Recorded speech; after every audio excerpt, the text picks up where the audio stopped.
দুঃখের সময় যদি পাশে না পাই, সুখের সময় দেব কি ধূপ। সকল প্রবাসী সচেতন আছি, থাকবো না আর চুপ। প্রবাসীর জন্য 2টা টাকা যায় তোমাদের পকেটে, ইউএস বাংলার মালিক হয়ে ভাব ধরেছে রকেটের। অতীতের কথা মনে করে দেখো, ছিলে তুমি শূন্য, গায়ে একটু বাতাস লাগাতেই ভাত্রে বলো অন্য। প্রবাসীর লাশ বহন করবে না বলে করছো ভুল, তার জন্যই তোমাদের দিতে হবে মাসুল।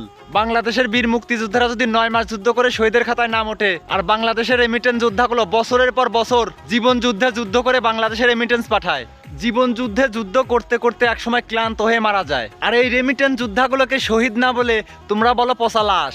9 মাস যুদ্ধ করে যে সমস্ত শহীদরা মারা গেছে, প্রত্যেকটা প্রবাসী রেমিটেন্স যোদ্ধাগুলো তাদের থেকে কম না, আর তোমরা বলো সেই সমস্ত প্রবাসীর লাশগুলো তোমরা বহন করতে পারবা না। প্রবাসীর নিয়ে যাওয়ার সাবান শ্যাম্পুগুলো তোমরা বহন করতে পারবা, কিন্তু প্রবাসীর লাশ বহন করতে পারবা না। আর তোমাদের সেই ইউএস বাংলা এয়ারলাইন্সে আমরা কি হিসু করতে যাব?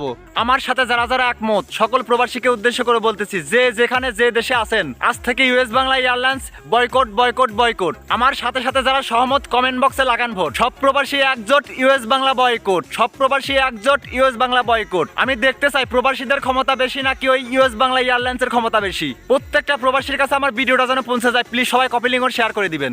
আজ থেকে US Bangla boycott boycott boycott. সকল প্রবাসী আজ থেকে US Bangla boycott boycott boycott.